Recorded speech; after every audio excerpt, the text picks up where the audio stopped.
My name is Mangala Katz, and I wanted to share an experience I had with Ma Anandamayima Ma. It was in February 1978, a couple of days after Shivaratri. And I went to Vrindavan because I heard Ma was going to be there. And I knew her to be a great Sadguru.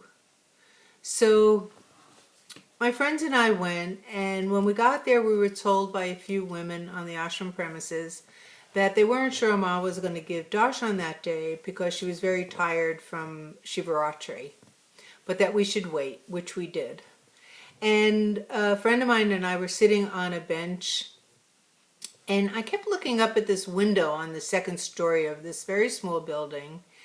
And as I sat there, my eyes got teary-eyed, and next thing I knew, I was sitting there sobbing, and I didn't know why.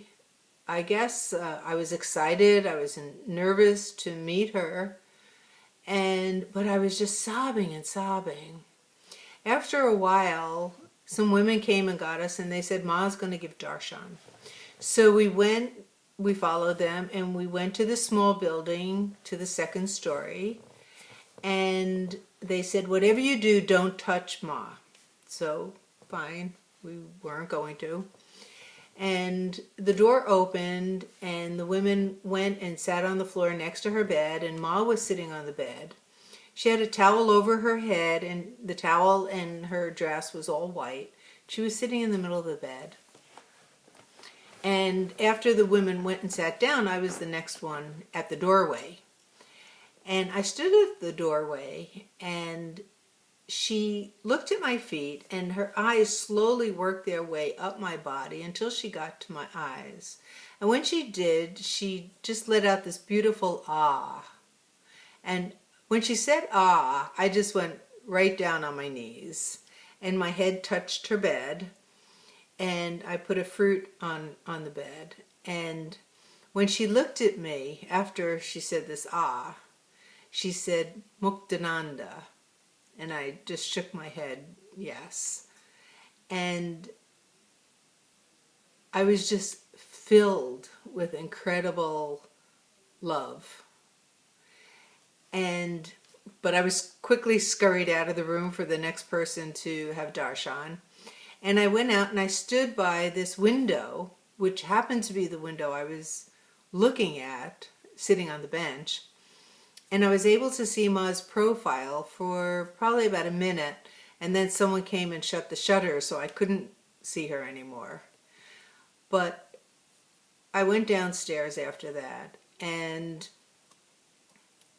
it was just such an incredible experience for me, because my guru, Muktananda, had said many times, all you need from a Sadguru is one look or one touch or one sound.